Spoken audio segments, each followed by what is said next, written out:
Today we're making king cakes, Galette Des Rois. We are gonna cream some butter for the almond cream for the king cake. Once the cream is done, we have the dough, we're just gonna laminate, roll it on one table. Then we have some circles, and with the circles, we're gonna make them. Where is Caitlin? Try to find her. I do that. The pastry, how many fold did you do? 6. Okay, and do you know how many layers you end up having when you do 6 fold? I know. You get over 1,000. So go to 5 first, and then I'll check the thickness. Okay. Do you go down 1 every time? I actually go down 5 until about 20, and then I start going down by halves. I'm just making sure that the dough is being rolled on the belt straight. If it's not straight, the dough is actually going to be too short because it gets all wonky. Technical term, wonky.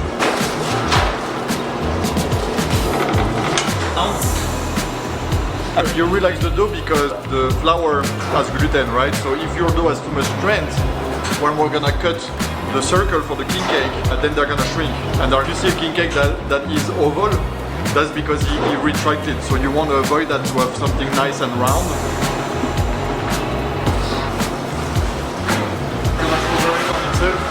Here.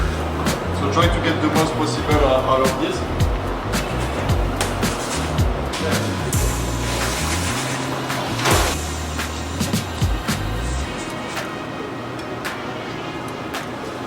Call this in French, we say it's a pique-tout. Pique is like poking, tout is like everything, so it pokes everything.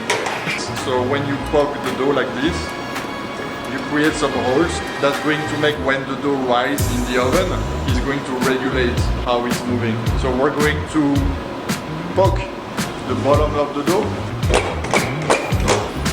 Then you're gonna flatten here, you're gonna go around. We have to seal it. We're gonna let this rest overnight. The next day we're gonna flip it around. We're gonna egg wash, design, then. Look at this. King cakes, do not touch. Yeah, the boss is baking. Egg wash. And then we're going to make bigger lines like this. And opposite side like that.